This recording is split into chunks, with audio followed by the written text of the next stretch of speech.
welcome to Aneela's M.I.C. That's Music Industry Conversations. Today I have with me Navid Lancaster. He is a film composer and sound designer, and also my friend from a very, very long time ago when he was in the band Broken Mirrors. That's right. Navid, how are you today? Fine. And just to show people how long ago this was, she was our first interviewer, the band, in 1997. I still have the article to prove it. Just before we started, I showed her, the article. We're going to put this somewhere in the description because it's on his website or will be soon. All right, Navid. So our topic today is about music in film, TV, and related entertainment industry.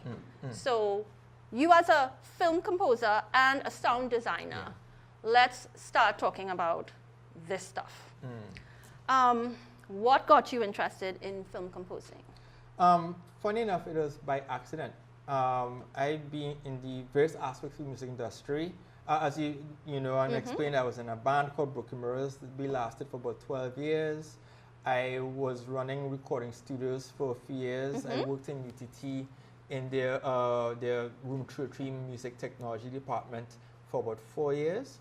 And actually, during that time, I was actually running a live show. Okay. And this guy just walked in, in 2011, with his fiance at the time. Now he's married to somebody else.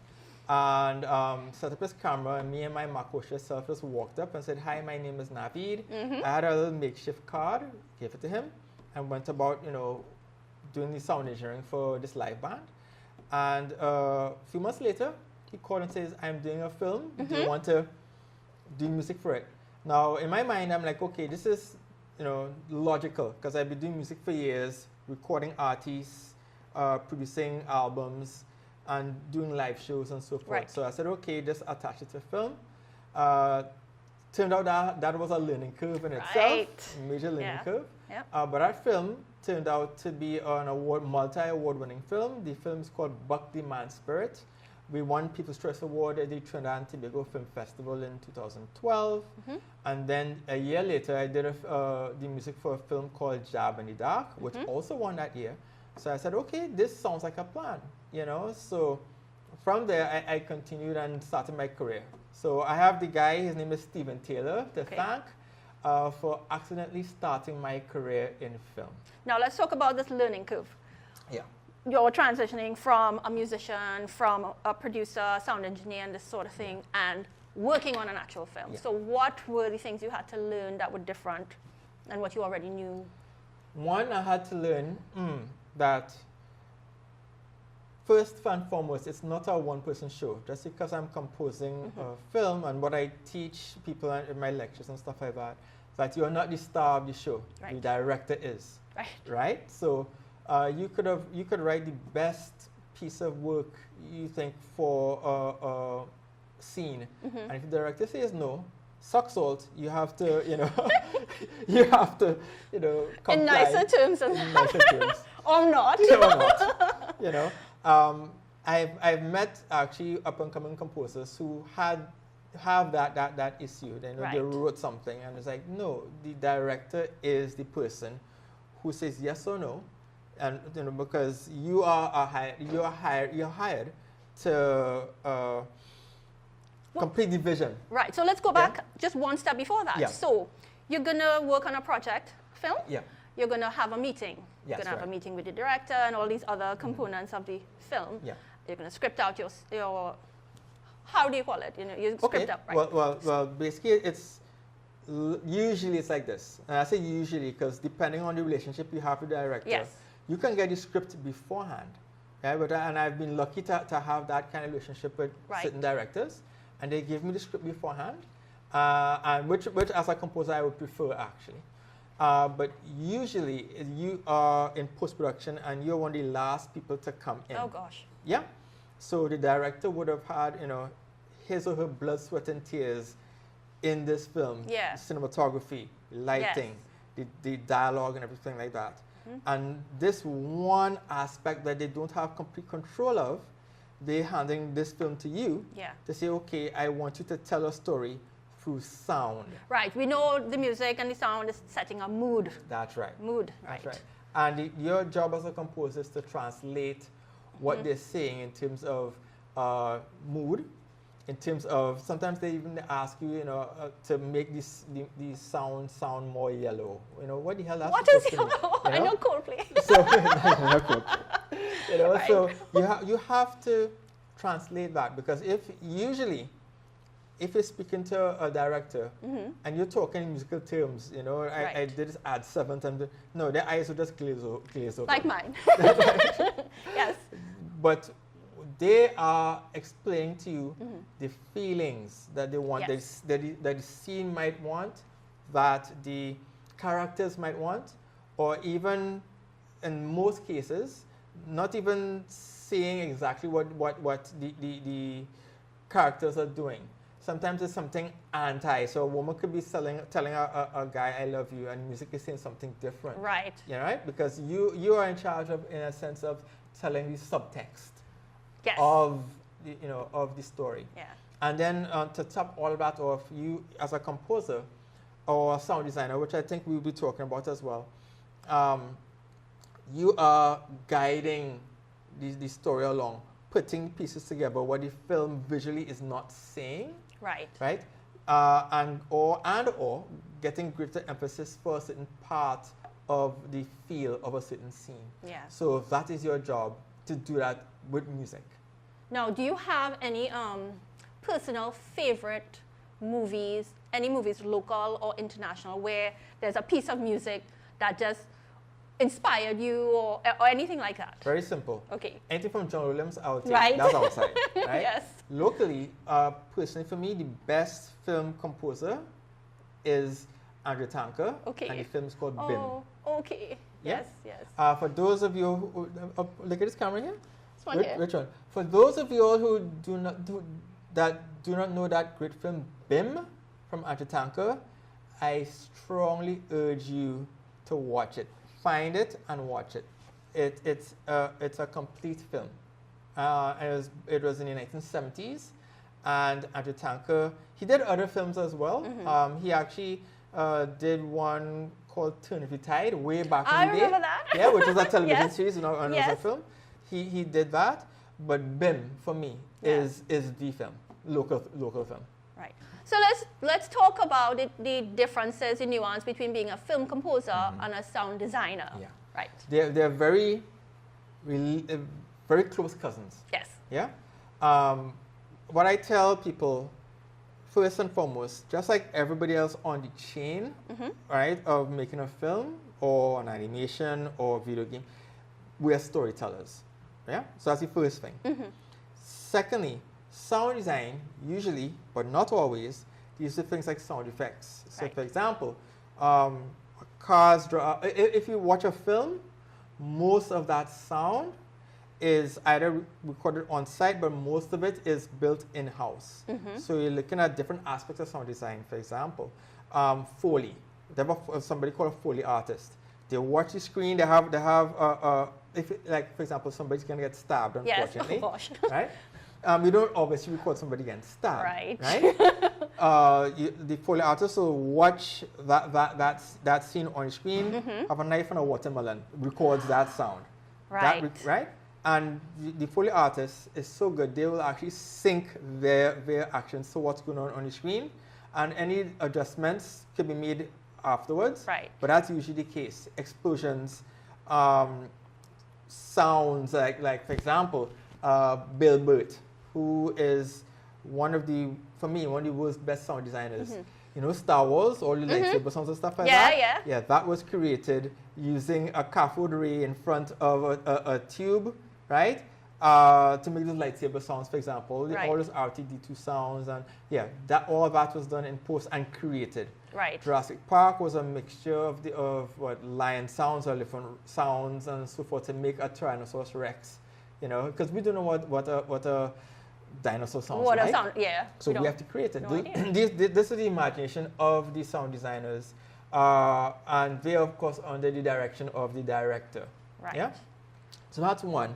And then, of course, film composers, they deal mainly with music, and you could actually intertwine them. So, for example, for I can't remember the exact name of the film. It escapes me, but it's a late 1980s film dealing with finance, and they talk about Wall Street, and they have the sound of dogs barking Right. because of the ferocity of the people on Wall Street to get to where they're going. So the music is going, and you actually hear these dog sounds barking in time with the music. Okay. You know, so you could actually incorporate elements of sound design within your score. Right. Yeah? So both of these disciplines are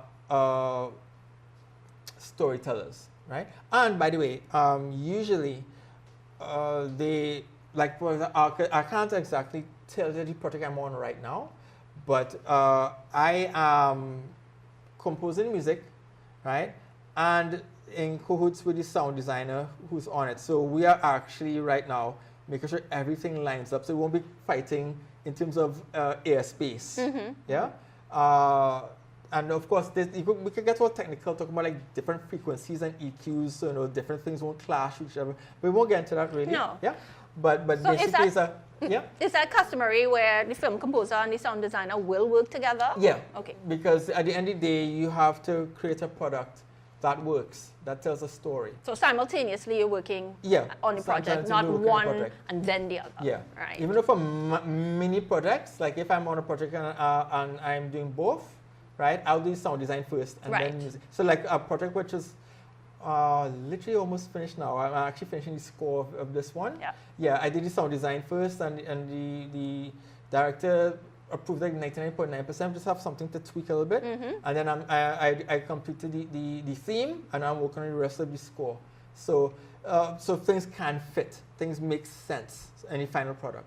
Now let's also mention that, so you have your score, your film composing part, but you can also have theme songs, which can be a separate person too, right? That could be a separate person. It depends on what the director wants. As I keep saying that again because I'm not the star of the show. Well, it's like the James Bond series of movies. There's always like this theme song that's completely separate from everything else. That was the music was a brand. Yeah. So after me hear those notes, you know that's James Bond. Right. Right. But actually, no, that's the.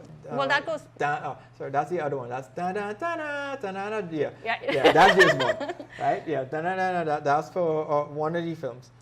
But my point is that you have original music that's composed by the composer, and then you have other forms of music, right? This is licensed music, right? And we usually call those like drops, so a person could turn on the radio and hear a popular song, right? That wasn't made by the composer, that was licensed by a music supervisor or somebody else, but usually a music supervisor who gets the rights to use that music in that film. Right. Yeah. We talk, I think sync is what they call it, right?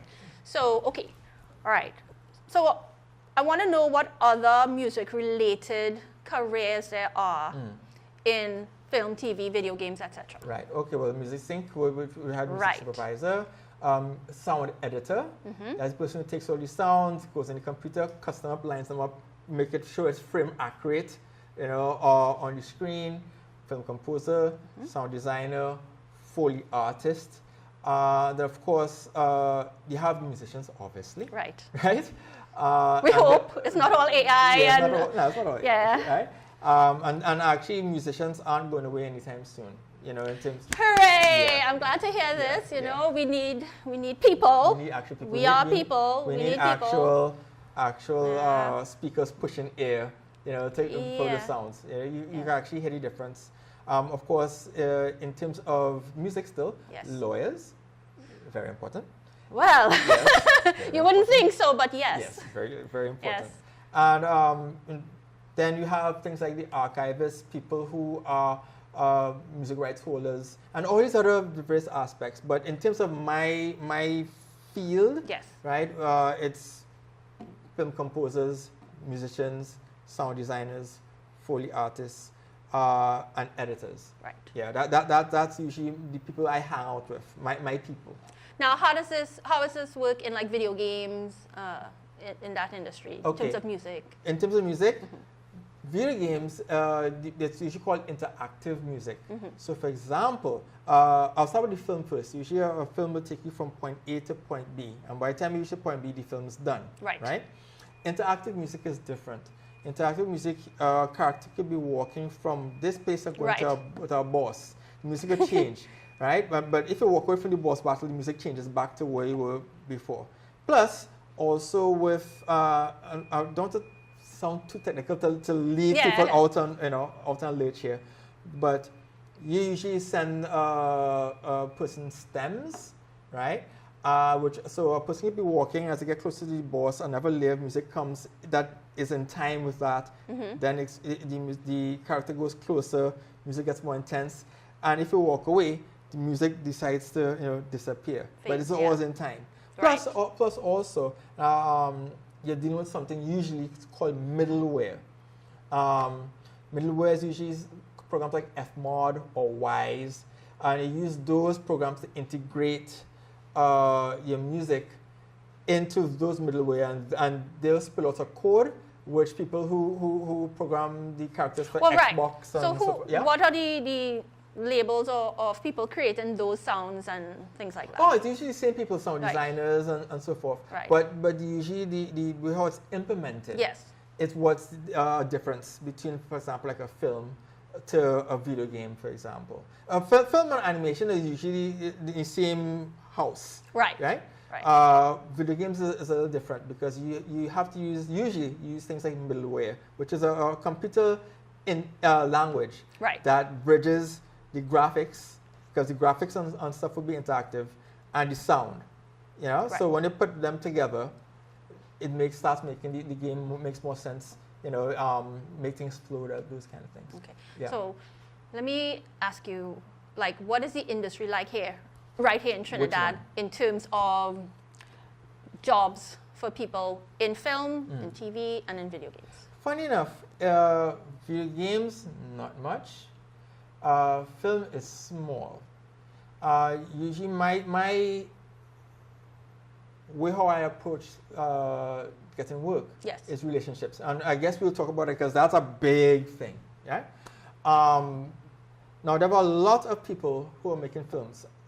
Everything from your red camera, which is on that end, to your cell phone. Right? So you have that whole gamut.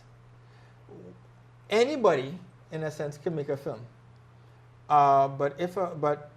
For me, what makes a good film is how well the story is told, and then, of course, marketing and distribution. So, for me, looking at to get a job in this industry, it depends on which aspect of the industry you want to be, because everybody, I guess, wants to be a director, and that's a thing.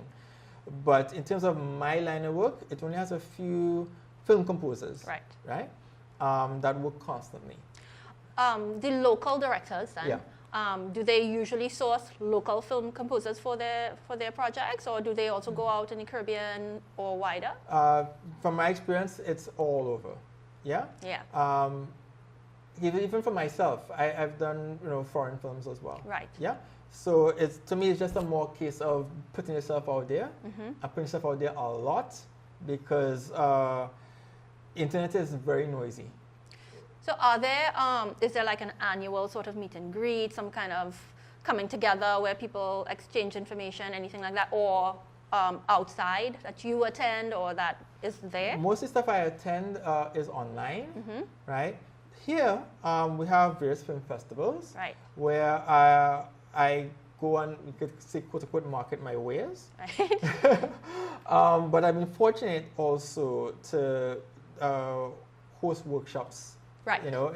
So, for example, what was 3 years ago, the Trinidad and Tobago Film Festival, I hosted a workshop dealing with the relationship between a director and a composer, because a lot of people really don't know how important that relationship is.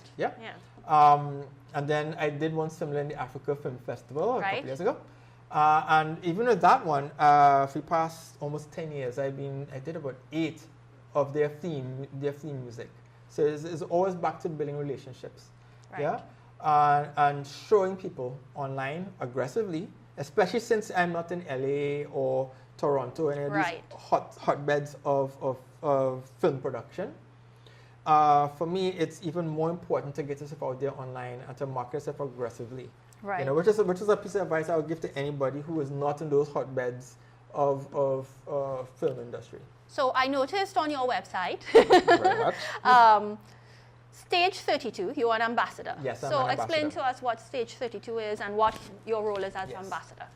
Stage 32 is the world's largest, and when I say largest, I mean like we have over 1 million people and growing, educational hub for anybody in the industry. Right? So all these careers you mentioned. All these careers Yeah. and more, screenwriters, producers, everybody, right? And what we do there are a lot of things. First thing first, it's free to join. So yes, people, stage32.com, free to join. Right. Right? And we have free and paid classes, right? We have in various aspects of the industry. Yes. And everybody from students to Academy Award winners Wow. are there. Yes. Yeah? We have something called, which I'm active in the lounge section. So you could go to, as a composer, for example, I'm in the composers lounge. Right. I'm actually one of the thought leaders in the composers lounge. Right. Right? You can go there, network with other film composers, go to other lounges where they have directors, producers, and all these other people, screenwriters, and get to know people. Because you would not get work if people do not know you exist. Right. Yeah? Yeah, something Yeah. base level. You can have the greatest amount of work, and if people do not know you exist, you're not going to get any work anyway. Yeah? So this is a prime opportunity for you to go out and meet people. And they have trainees in Stage 32. It's not just Yes, me, right. But you are exposed to a plethora of talent, and it's literally worldwide. How do people, are they very responsive to, interacting with others there? Yeah. Okay. Yeah, but of course it's always a numbers game. Yeah. As, with marketing yourself is a numbers game. Yeah. But every person who I've been at 62 for since 2011, if I remember clearly. Yeah, I've been there for a while, and everybody is very kind, very very helpful, because everybody wants everybody to succeed. Right. You know, it's a great place to network. And What would be like your tips for okay, say I just joined yeah. and I'm going in the lounge. Yeah. Do I introduce myself? Do I have a Yes. CV? Do I have a reel? Yeah. What's the first? First thing first, on Stage 32, it has something called Introduce Yourself Weekend. Right. Right, which is Okay. like once a month. Yes. Right, and you go there and you introduce yourself, and you see a lot of activity because everybody's Right. introducing themselves and networking. Because Yes. Stage 32 is a really, really good networking hub to get to know people. Right. Right, that's one. If you have a CV, no problem, put Right. it up there. In fact, in your bio, when you're setting up your account, Yeah. you have space for your bio and stuff like that. Right. If you've done previous work, if you have reels, if you have links, put it up there. Promote yourself. Promote yourself. Yeah. Yeah. Right? And then this is not only for Stage 32, but for other places, Right. right? Including face-to-face encounters. Right. And something I tell people is actually on my website as well. You do not go there begging, right? We smell desperation Right. like crazy, right? What you do is offer value, right? Major difference. I'll explain that in a second. From my experience, for example, I went to a website, right, called the QTube. TheCueTube. The QTube. It's a fantastic site where you could get low and high res videos where you can write a score or do sound design, and you have these as reels. People who go on my website, they could go on my video page. You see a ton of those, right? It's run by a good friend of mine, Brian Waters. I've been on his webcast a few times. As, by the way, the only trained person of color, also. Okay. Yeah. So you go there. If you don't have any other work, you could go there and at least get some material for you to work on. Right. Right. You go to the Stage 32, for example, introduce yourself, and just be humble. Say this is like my work. This is how I perceive music. This is how I perceive music in a scene or sound design in a scene, and you start working from there. And by the way, these things take time. Of course. These take a lot of time. Yeah. Yeah. In fact, I've been in this aspect of the industry since 2012, right? So I've been in this thing for a while, right? And I'm not even counting the pandemic years per se. Even though those years were actually great for marketing stuff because everybody was home. Right. So yeah, so you could really push your material. But my thing is this, is that if you go to seminars, live or online, and say, I'm a composer, give me work, you're not going to get work. Right. Yeah? That's one. Humility is key, right? Don't be an a-hole, please don't do that. You know, people really, really smell that and they avoid it like the plague. Make sure that if they ask you to do something, right, do it. Yeah? I'll give an example. I can only give examples of what happened to me, right? Yes. So, for example, and I even had spoken to him this morning, and I will mention his name too. This Trini came, yeah. Or side note, by the way, find Trinis who are doing well outside and become friends with them. Right. Because for two reasons. One, you don't have that icebreaker thing, because culturally, you know, we could talk similar, right? That's one. And two, usually, if they see you actually doing stuff, they'll be more than happy to help you out. Right. Yeah? Yes. So that's one of the strategies that I've used very successfully, right? So this Trini came down to give a presentation in an animation conference, right? Now, before he came, he put up a video with the late, great Stanley. And Stanley had mentioned his name since coming out. So I said, if this Trini knows Stanley, I better know this guy, right? Right. Came, met him, said, hi, my name is Navid. And this is in 2013. It's 2013, yeah, 2013 he came down. Right. So it's just after the first year I did Buck the Man Spirit. Right. He said, okay, you're an animator. No, sorry, you're a composer. I'm animating this 5-second thing for a digital magazine. Would you do it for free? I was like, hell yeah. Did it for free. He and I have been cranking on stuff since 2013. Ever since? Ever since. He's been winning awards. He has designed my company logo. My website is on his server, right? Right now, one of the apps that we had worked on and won 2 international awards is being featured in a museum piece in Germany right now, right? So I was actually in talks with the guy from Tunisia, who's actually one of the coordinators for Germany, and Anthony Fields. That's a guy named Anthony Fields, right? And Anthony Fields, by the way, right now is on his 3rd contract with Apple, doing some designs which unfortunately I can't tell you about. Right.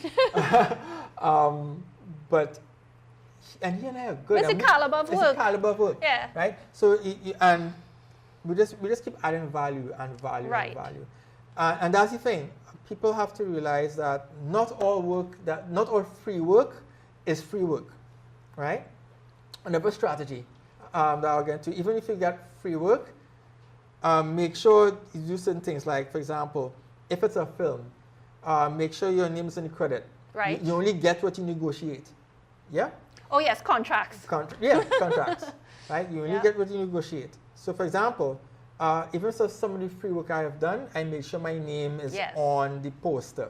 Because one of my biggest gripes as a composer is that composers' names are not on the poster. That don't make sense to me, right? So I make sure every film that I am in, my name is on it. Which, of course, now I take to use to get promote yourself. Promote yourself, yeah. And have they been forthcoming in adding your name, or has anybody turned you down and said, no, we're not going to put your name? Oh no, I have never been in that situation. Right. That's good. If people say no, then I'll most likely decline the work. Right. Because I need that for my own. Yeah. You know. Make sure that whatever you do, do to your best ability. You do not need, for example, to use cracked software, right? A lot of companies now, I could talk to camera. Here's some free software for you guys. Go to pianobook.uk.com. You'll get free music software. You could go to labs.com, labs.com. You could get free software. You could type up anything from presonus.com. You'll get a free DAW, right? Digital audio workstation where you could create music, or if you're young people and you like create beats, which is not my thing. And that's just the start. There's a plethora. You could go on YouTube. It has a channel called Sample Library Review, which every Friday, they put as a review of latest music software, which is paid, deals, and freebies, right? If you can't afford anything, there's no excuse for you not to get good stuff. And the way how these companies are doing it for the past 8 years or something like that, they give good, high-quality free stuff. If you want to do music notes, write music like scores, you don't necessarily have to spend $500 US or whatever to get things like Nuendo, Finale, even though they're great programs. You can go to musescore.com, musescore.com, download that. They just updated to version 4.4 ... and they keep improving. Fantastic stuff. Or free resources. Free resources. Yeah. These are free resources. Even for people who come from the school of they do not know how to read music, right? Not a problem. The thing about, every good boy deserves fun, and then FACE, fireburn that. There's something called the landmark method. Go on YouTube, find the landmark method. You have to learn 12 notes in the whole stave, and then you're able to read music. They have so many ways to do these things. It's just that people do not know. Yeah? They have a lot of free resources online, a lot of free advice online. For example, I can show you right now. All right, so I know most of you won't be able to see it here because it's kind of far from the camera, but I listen to podcasts, a lot of podcasts, where the best of the best in the world, they drop gems upon gems upon gems. So every time you see me walking around through Port of Spain or wherever, and I have earbuds in my head, I listen to podcasts. So let's start. A composer's journey, right? Black music scene, right? Black music scene is people of color, like myself, in the classical music world, right? Blockbuster, or as Stephen Taylor, who I mentioned before, he's actually in one of the episodes. Okay. Right? Composer Magazine's podcast, Composer Talk, Disney for Scores. Oh, wow. Yeah, right? Where they talk about some of the great composers and film techniques that happen from Disney. Score, the podcast. Scoring Notes, which is a podcast dealing with music scoring software. Same thing I was talking about, Sibelius, Finale, MuseScore, Dorico, all these, right? Soundtracking with Edith Bowen.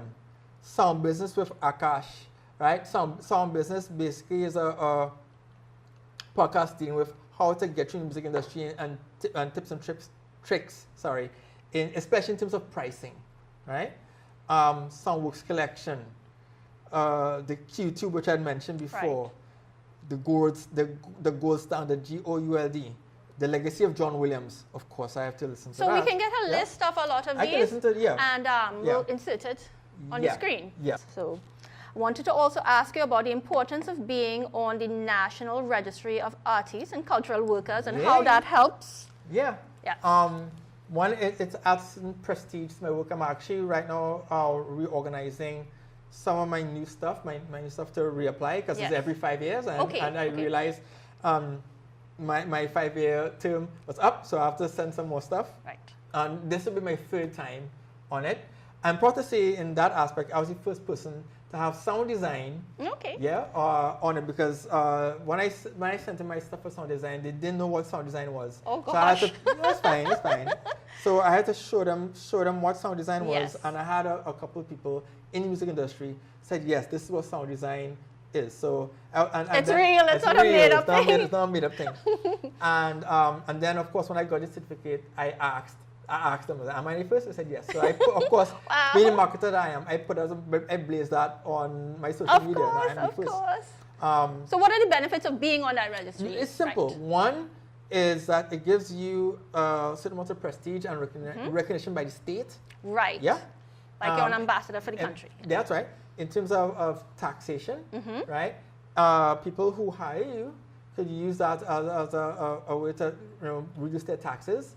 Yeah. So that's mainly the two of them. And then of course for me, using that to market myself outside, I'm recognized by the state. Hi, I'm in a. You know what I mean? Right, that too. So that's And then my also, main I guess, travel visas as a yeah, work. that would make things a lot easier in terms of if you're Right. recognized by governmental agencies. So say you got a gig somewhere in America working with some, you just Go on so say, that well, it look. make things a lot easier. Yes. Because that means you have a certain amount of credibility. Right. Yeah.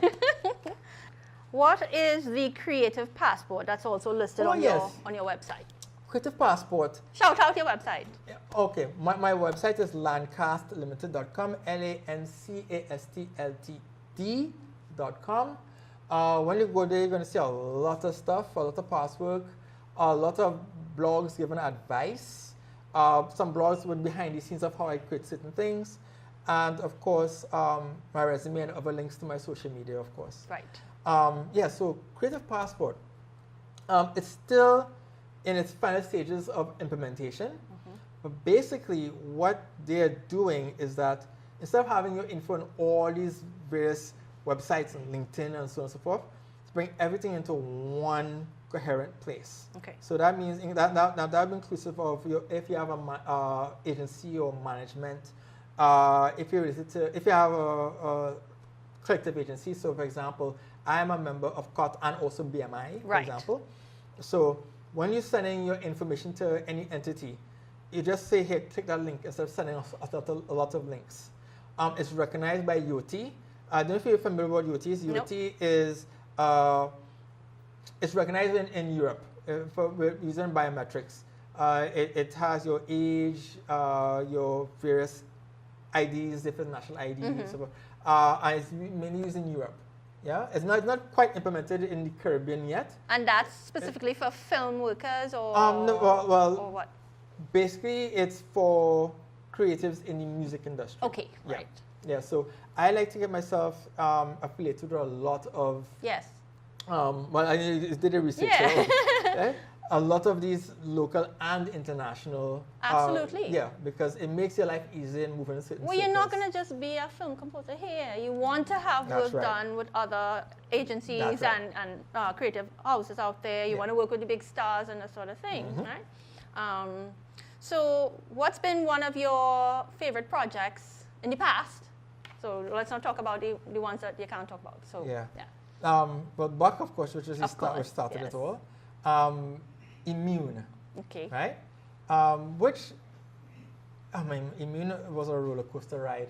I think if I remember clearly, everybody in that production was in England, Yes. except me. Right. Why didn't go? Technology and internet Oh, is okay, like good thing. okay. But you don't want to see England too. Was during the pandemic? Funny enough, the script was done before the pandemic. Okay. Like not before the lockdown, literally before the pandemic, and it was in pre-production. And then the pandemic hit, and that film just became huge. That short film became really huge. Wow. So that film won, I think if I remember clearly counting, it won. I saw a slew of a slew of awards. Awards on It's it. like a truckload of Yeah. awards. So that's on the film side. Yes. On the mobile app side, I've been fortunate to work with Anthony Phils, Right. Same person I mentioned before, and we worked on a lot of apps, but two of the ones that made it big was one called Unbreakable, which deals with the last slave ship that came to the United States. Okay. Yeah. And that one has won what? One silver medal in the international, oh, which one? In the International Design Awards and also in the Anthem Awards, which is a subsidiary of the Webbies, right? And for those who don't know what the Webbies are, basically it's like the Grammy Awards for nerds. Basically that's what it is. And then we did one before that as well, yeah, which also won a slew of awards. So I like these kind of aspects of my industry where you could take music. Music is not just for film. You could take music and chuck it in these different aspects, whether it's gaming, app design, film, animation. You know, I tell people that people want to get into the music industry, that's great. But if you just want to do it to be a soca artist and be on stage, then you're really restricting yourself. That's a bottleneck. Well, that's why I wanted to talk to you. Yeah. Because you start as a musician and then That's you've right. worked your way through all these... And there's some musicians, as you know. Yes. I started as a people, I know I don't look like it, I started as a rock musician. Yes, that's true. Rock. Yes, Rock right. in Trinidad. Rock in It's a Trinidad. lifestyle Yeah. somewhere. Yes. But yes, so that's why I really wanted to talk to you, Yeah. because you have gone through that whole journey. That's right. And to get to this part, and you've done so much too, Yeah. you know. Struggled, like you said, That's right. dealing with personalities, dealing with egos, forging friendships, Yeah. and trying to get your body of work noticed, That's right. and then build upon that and get more work. That's right. Right? And as you say, treat people as people and not like little slaves or not That's like, you right. know. It's very, very important. Very, very important. Right. So let's any other bits of advice you want to give for people who want to get into the film and TV, specifically here in Trinidad? Okay, first thing first, something that even the great people in the podcast say. Prepare to at least devote 10 years to get things going. Wow. That's the first thing. Wow. Right? This is not especially in a country where the arts are not as respected as your loaded doctor or lawyer. Or, yes. That's the good. Well, you know. And during the pandemic, Yes. when everything went to hell in a handbasket, Yeah. everybody sent to artists to save them. Yeah. You know, for them not to go crazy. Right. You know, so go figure, huh? Well, even the artists themselves. Yeah. Right. Yeah. You know, so that's the first thing. In Trinidad and Tobago, and I'm preaching to you and to any artists here, being an artist in Trinidad and Tobago is hard. Yeah? And especially if you're not doing the approved way of being an artist, for example. If you're not doing a soca artist, you know, or what was that? Trinidad artist? Oh my gosh. Yeah? Or Right. any of those things. If you're not doing those approved, quote-unquote, ways of doing it, Or the festival music. festival we call music, it festival yeah. music, yeah. then things get a little dicey, you know, in terms of you know, food, rent, you know, Absolutely. sanity, Yeah. Yeah. But for me, when I realized that this was my calling, and I'm not talking about just the film. Film came after, but that's music in general. Right. Right. Right. I just realized I just had to bite the bullet and do it, because nobody's going to fulfill my dream except me. That's Right. one. Two, you would not believe the amount of difficulty you're going to get, not just only from quote-unquote enemies or frenemies or whatever, but well-meaning people, and then also your mindset as well, because trust me, they will have dark days and dark stretches of days. Right. Yeah? Where self-doubt is going to be the biggest thing, you know, that you'll be fighting up against.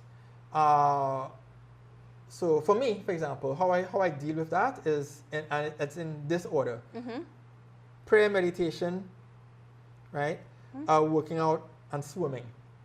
Yeah. Yeah. So because that to get your mind off of certain things, and then if you're like my mindset, when people be negative towards you, you just become successful just out of spite, just out of bad mind. Well, you're living your dream. I'm living my dream. And becoming successful. That's right.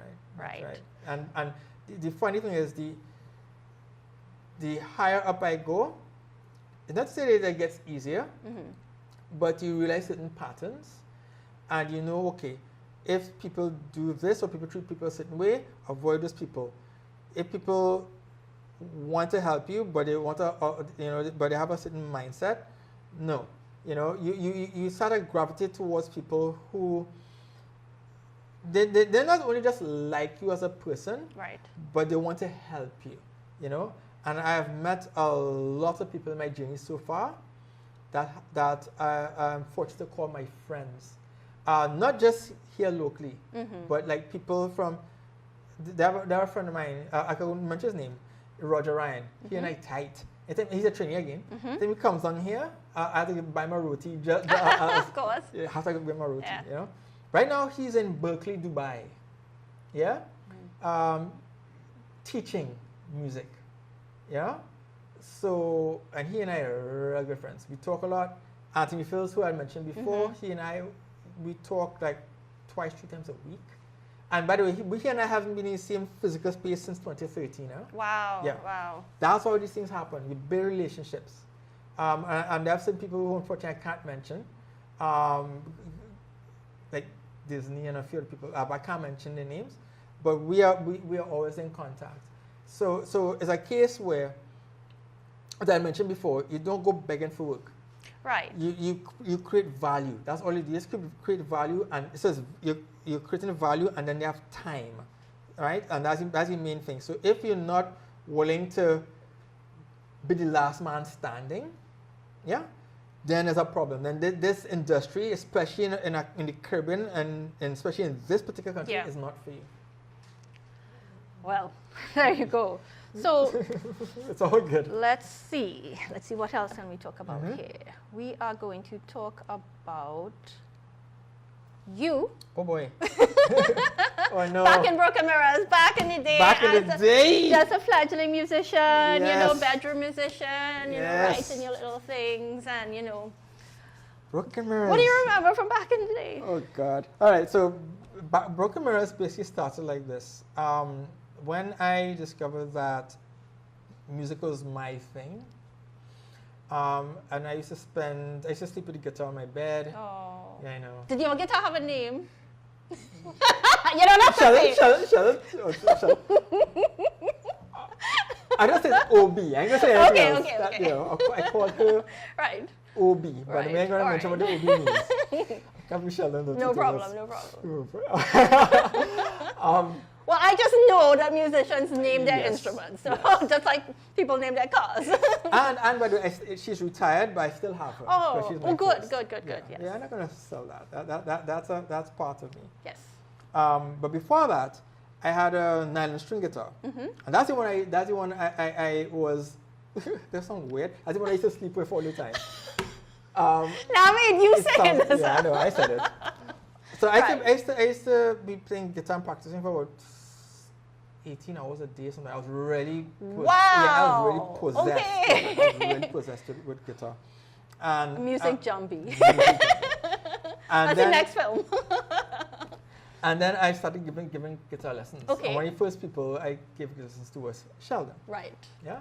And then Sheldon mentioned, okay, let's start a band now. I was like, cool. What's the name of the band?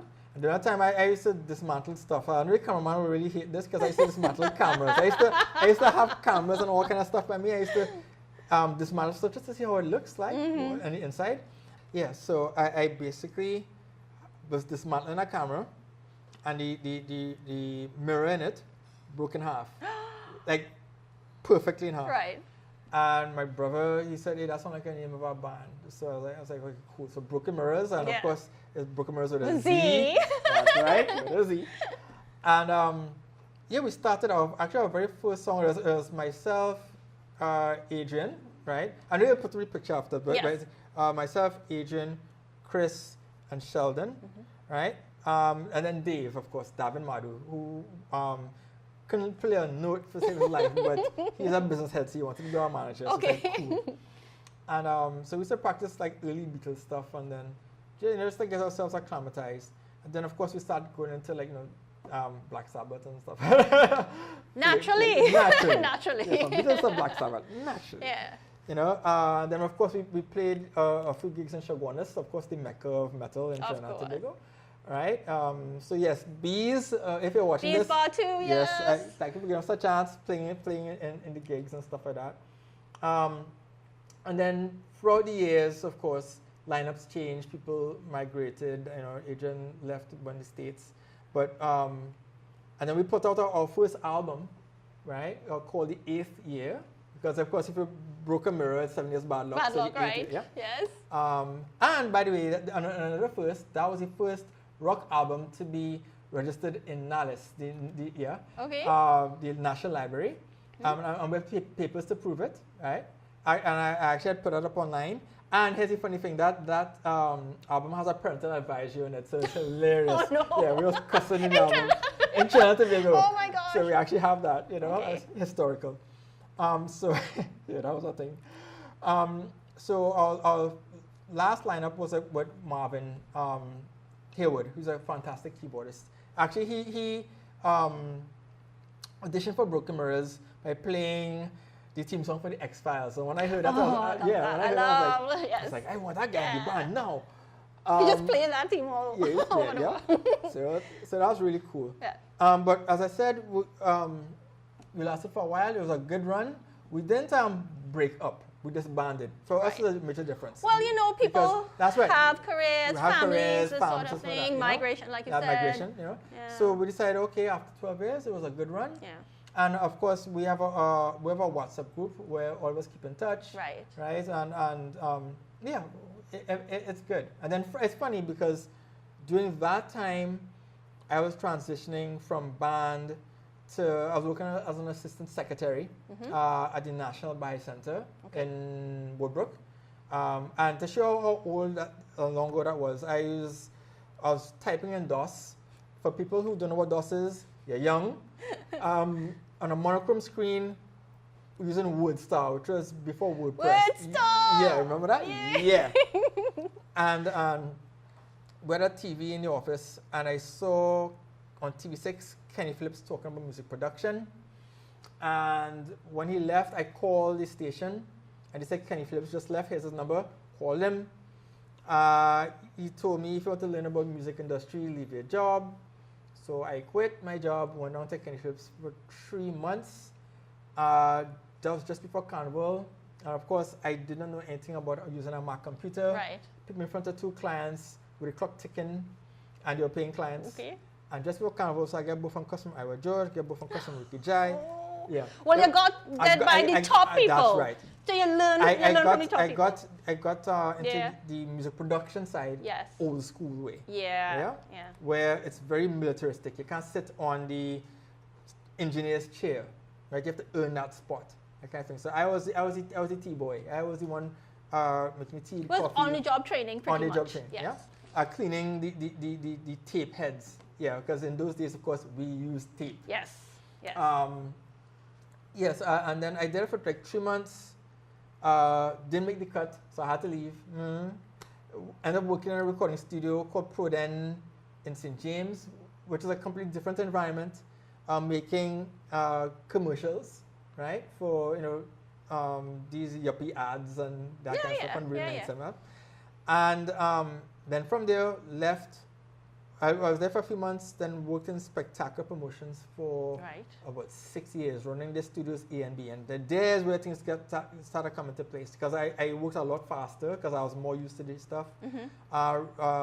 Worked with Pro Tools, worked at Logic, did albums, produced artists, recorded Calypsonians, did a truckload of commercials, right? And remember, we was talking about keeping stuff. So I have boxes of stuff with that, right? And then from there, left, worked in UCT for 4 years in the music technology department. Okay. So, and during that time, actually, stop there for a second. When UTT came into being and stuff like that. I mean, we didn't have it before, and it's Yeah. like there's all this resource now. Yeah. Apart from the free online stuff, Yeah. there's actually schools now That's that right. people and musicians can go to. That's right. So that's been a great That's big been a great thing. development. Yeah. Yeah. And when I was there, I worked, as I said, in music technology department. So we were recording not just artists, but teaching up-and-coming producers proper methods. Right. Right. Now, I wasn't the one doing that. I was more doing the maintenance, making sure the lab works properly. Right. Updating whatever needs to be updated. But during that time, of course, I was part of that crew that was recording Panorama. Right. And we were recording Panorama in 5.1 surround sound and stuff like that. So a lot of nights going from preliminaries to semifinals to finals, no sleep. It was hectic.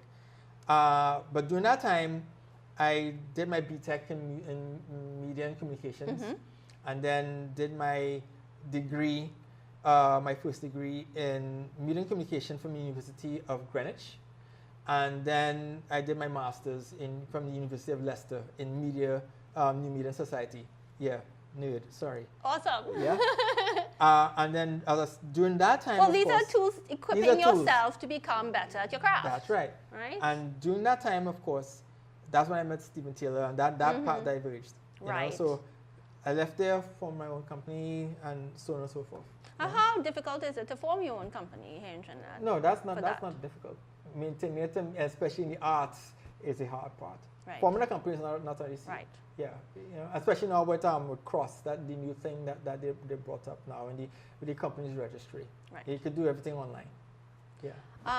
One thing I didn't touch on before, which I want to go back to, is how important are contracts in the film industry here in this sort of thing. Oh my God, that's paramount. Yeah.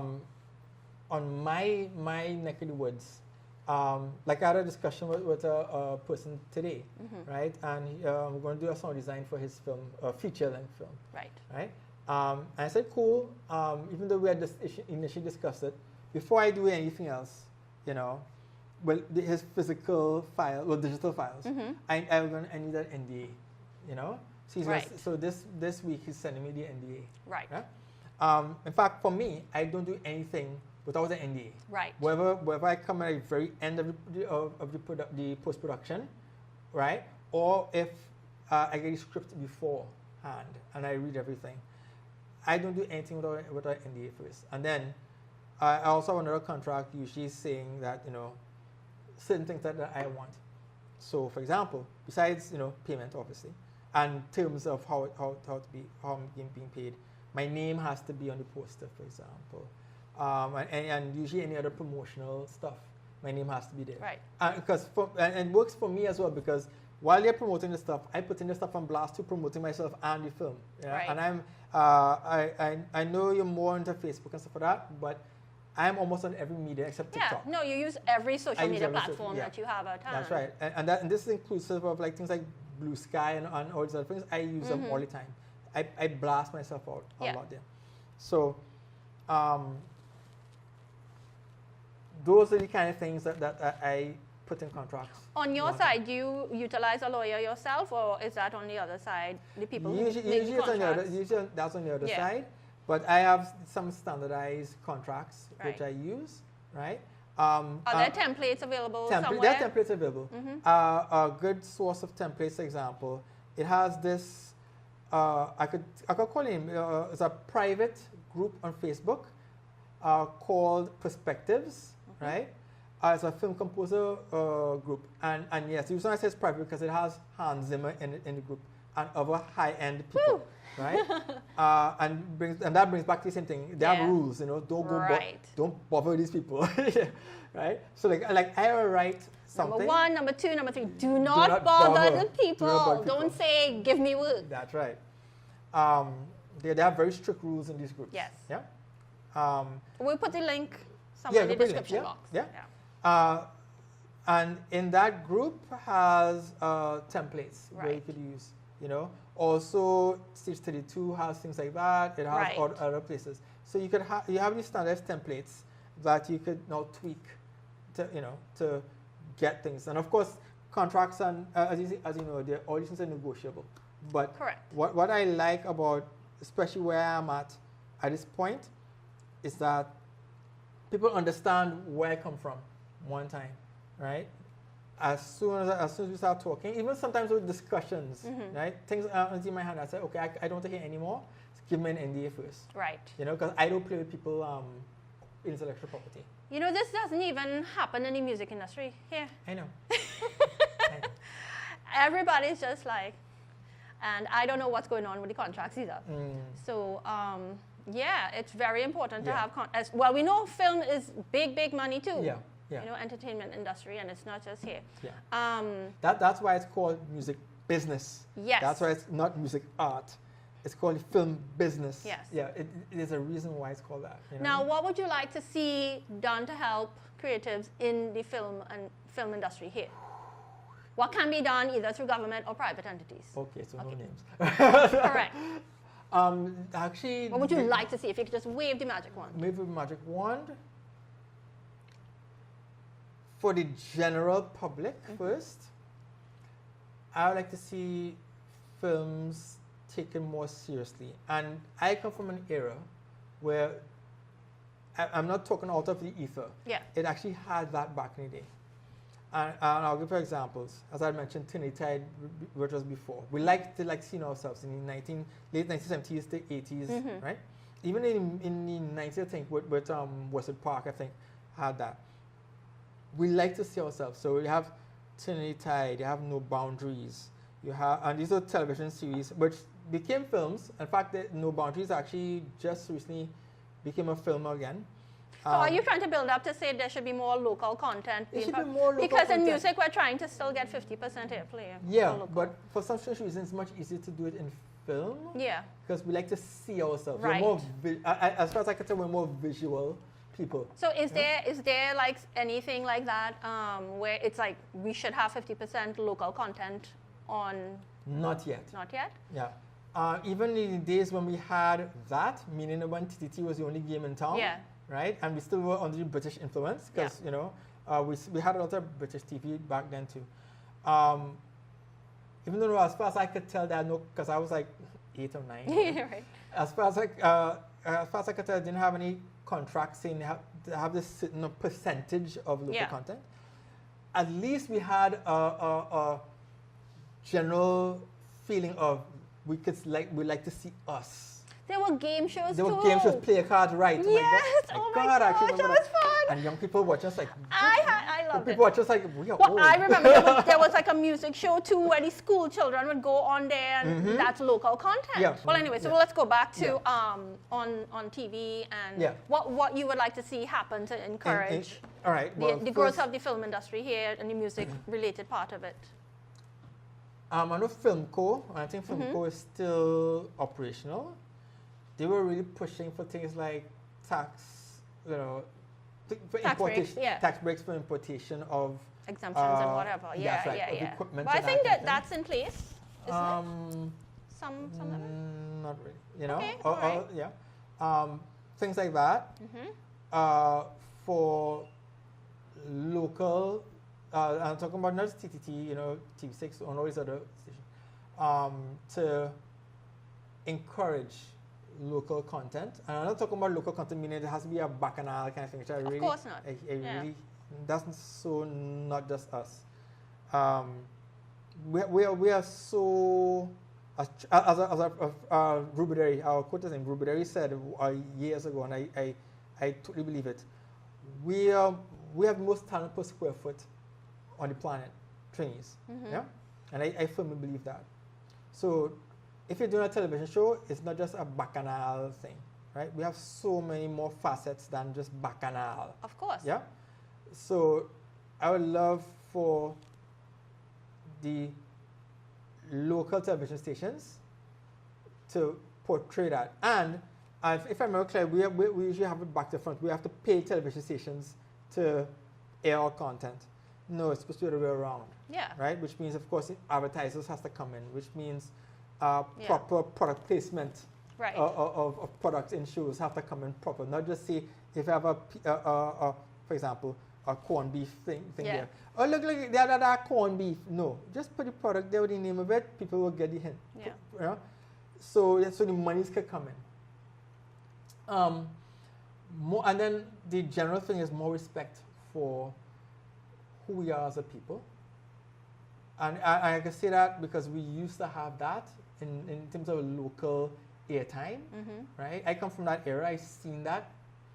And yeah, just that's the main thing I think. More people have to realize that artists have value. Yeah? The arts have value. Absolutely. Yeah? It's not just entertainment. Yeah? We have actual livelihoods that could be made from this. There have people who are way talented than me who have passed away doing stuff, you know, and they won't respect it until, you know, they die, and then you get a week of remembrance and then poof, right? No, that's not right. In other countries, man, they load their artists. And that's what you know, the brain drain. It's not just intellectuals. Well, look at all the awards and all these things, and yeah, you know. So I would really love while they're alive, making stuff. Yes. Yeah. So I would really love for the film industry, music industry, but more the film industry, which is more where my talents are right now, to make sure that the creatives, because trust me, it's not. They have a lot of us. It's not just me it's not just me as a film composer. I'm not the only film composer, for example, in this country. Right. They have a lot of us who want to tell our stories, and our story doesn't necessarily mean to do folklore. That's low hanging fruit. That's just low hanging fruit. That's just like saying Trinidad is only a festival island. That's you know, right. there's so much more that happens here. So much more. Yeah. Yeah. And for us to see ourselves, it's like the talent is there. Just give us a blasted opportunity to we show have it. the same stories that exist everywhere else. We have love stories, we have anger, we have crime, we have horror, you know, we have everything that happens there too. Not just folklore and festivals. And film is not just sand, beach, and carnival. Right. Because I could easily tell people, I know people brought that up to me once, I said, people watch. The Mandalorian, for example, was done, all the scenes were done on an LCD surround screen. You know, Barbados has better beaches than us. Let's be factual, right? We did that trope of selling Trinidad like that. That doesn't work in the real world, you know. And folklore is cool, but that's just low-hanging fruit. We have much more than that. Absolutely. Yeah. Absolutely. And once the higher ups, because I know they have a new board now or something like that came up. So I know they've incorporated film, music, and fashion into this board. I hope if the members of the board are watching, and I know a couple of members of the board, that this now is the opportunity to really make a mark of how this generation, the generations after filmmakers and creatives can make a really good living telling stories that appeal not just to a niche market, but also to a generalized worldwide audience. Yes. Yeah? And it's not to say that we're running out of talent. For example, UB Film Program, they just started. I just saw the ads. They have a new crop of students coming. I did a couple lectures in UB Film Program. They have gaps in these things. Get people who are trained as music supervisors, for example. Get people who are trained. I know they have 5 entertainment lawyers in this country, right? We need a few more. Get people who will literally give filmmakers a chance to show their wares and have proper workshops, and not just I need a work, you know, but how to provide value for the long term. I'm willing to do that because I've been giving lectures and presentations, not just in film festivals, but also online, right? And people could go to my Instagram and see stuff, blah, blah, blah. Or even go to my blogs and see me talking about it. Right. Of how things could be done, of how some things could be achieved. I don't have all the answers, right? But I know that some things will be easier to reach if they put the government stamp on it. Yeah, I have done such and such and such, and met certain people online or face to face, because I just like to market myself. I'm a marketing peon, right? And I bring value. But they have certain things that will, our government stamp will make things a little easier and process easier, and not just for me, but for everybody else in my my wheelhouse, meaning the film industry. Right. Yeah. And music industry. Right. Yeah. Right. And animation and gaming industry as well. Well, yeah, the entertainment industry. Yeah. So I think that's about it in terms of what I wanted to cover. Just if there's any at all, any last closing words for creative people who want to get into like film scoring and that sort of thing. Like, okay. Yeah.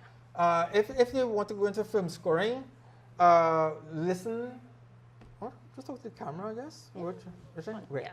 All right. So here's the thing. If you want to get into film scoring, first thing first, don't listen to film scores. That's the first thing. Listen to a wide, and when I mean wide range of music. You may or may not like some of the stuff, of course, no problem. But if you want to have ideas of how to do certain things, or to draw inspiration, what instruments to use, how various productions are put together, stop listening to film scores exclusively. That will not help you, right? Because you do not know what your director might want. And if you are not able to pull it off, tough. That's one. Two, develop a broad back and a thick skin. Because your ego, if you bring ego to the equation, you're going to get hurt a lot. Right? I have in some of my presentations, I have shown people rejection letters, right, from directors, right, where I didn't get the work because I couldn't cut it, right? Or I had auditioned and they said, nice, but we're looking for somebody else, right? So I'm not saying this out of theory. I show people actual stuff that has happened. Also, develop a strong work ethic. Take care of your health. When I was younger, I used to I sleep when I'm dead. No, that don't work in the real world. Take care of your health. It's very important for you to get some sleep. Not even some sleep. Right now I have a smartwatch. I try to push 8 hours every night now. Yeah. And then of course the exercise. If you're into prayer, do it. If you're into meditation, do it. Read a lot in terms of different techniques, and because there are certain things that will get you out of jams fast. Learn your instrument, right? If you're playing guitar, the guitar handbook is another thing. Get that book. It doesn't tell you just how, but why. Once you learn why to do certain things, then your fretboard is yours. They have one called the piano handbook. If you can get that as well. If you're playing piano or you want to learn to play piano, they have a 3-video series, highly recommended, called Piano for Life, right? Get that. You can go to pianoforlife.com and you can see it. And they teach you not the standard way of learning piano. They teach it how they used to teach it back in the day before piano became popular in the early to late 19th century, where you learn the techniques first and then learn to read the music to associate with it. They do it backwards. Yeah? Make sure that you know your DAW, right? The digital audio workstation. If you're working with Logic, or if you're working with Pro Tools, working with Presonus Studio One, or any of those, because clients don't like to wait, right? Learn your stuff, have that skill to learn and learn fast. Fail fast and learn faster. And then I mentioned it a few times before, as you've seen in this wonderful interview. Don't be a dickhead, right? Be professional and humble, but also don't be a doormat either. You don't want people walking over you. Have your standards, right? And yeah, that's basically the crux of the matter. Yeah, that be professional, be humble, but don't be a doormat, because people especially unscrupulous people in various industries, will love nothing more than just to walk over you for their own gain. And you have to learn and recognize that early o'clock. So yeah, that's basically some of the Well, and one final question. Yes. We all want to know, is there going to be a Broken Mirrors reunion? That has been mentioned a few times since we disbanded. That may happen. 2025, we're rooting for you. No. Not really. Okay. But that may happen. The funny thing is, now that we have more life experience, some of us have gotten some more technological toys. Yes. That may happen, but we'll see. Or you can do your part separately and just show up for the gig. we may push out more person to our live gig. Live gig is our pressure. We have as you would know, band practice is a thing. Of course. It takes a lot out of you, and we cannot all. So no, just one show. or one show. One show thing. I bring it up in the fellas. Israel band's coming back for reunion. I know. I've seen. This is the time. You have to get in on that. Otherwise it's gone. By the time you can't wait 10 more years. We have to get in. Yeah, all of us in our 50s now already. This is what I'm saying. Do it now before your 60s or 70s. You don't want to be like, Mick Jagger can do it, but we can't, Mick Jagger. Right, we ain't got moves like Jagger. So anyway, I would like to thank you so much, Navid, for coming on Aneela's Mic. That's Music Industry Conversations. And I hope to have you back later on too. Much success to you. Thank you so much. You know the hardware of the room? Yeah. By Chalo Junction? The upstairs, downstairs house. Right. How you think them get big so fast?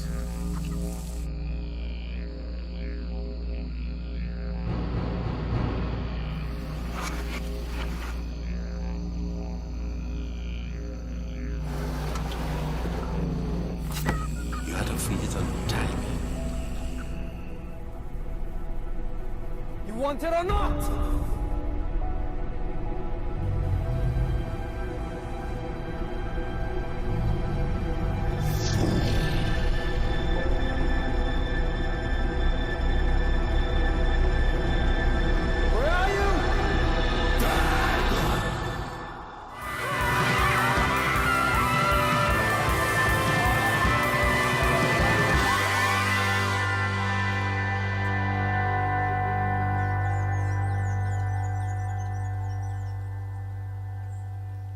This is the story of a man pursuing a childhood dream. But it is also the older story of a drum that was changed into something different, the pan.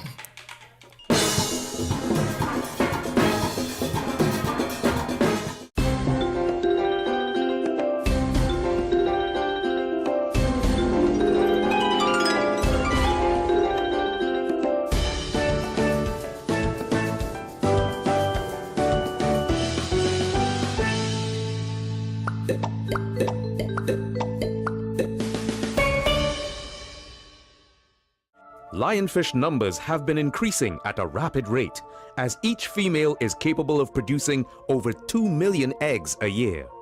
This invader is destroying its new habitat by preying on a wide variety of native species.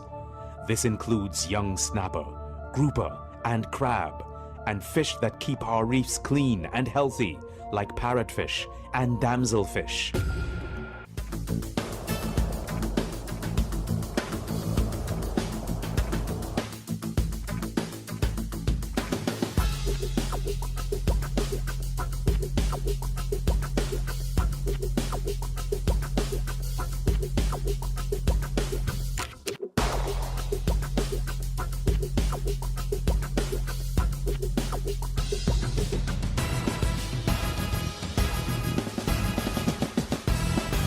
That was Navid Lancaster's Black Site from the Night Trilogy mixtape series.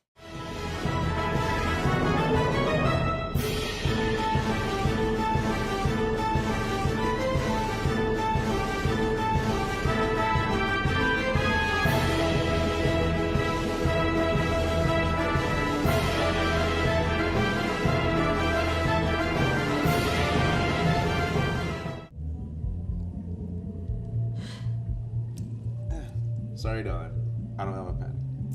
You have $500? These pounds don't come with pockets, darling. Bell Bottom Rock Fest. Your biggest album just like fucking blew up and fucking 20,000 people and you chose me.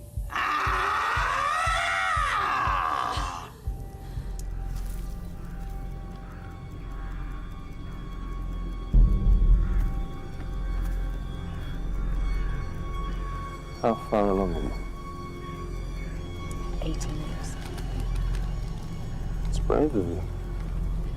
So many die of birth now. Sorry, I didn't mean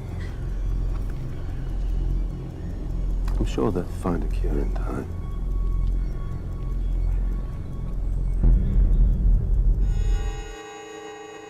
I needed euros.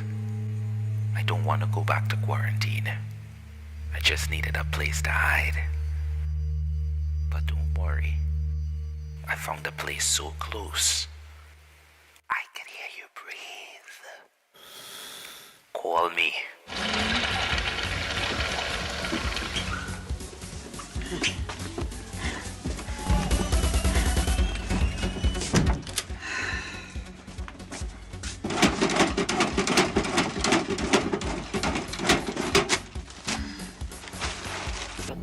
I saw this place where I had a recurrent dream.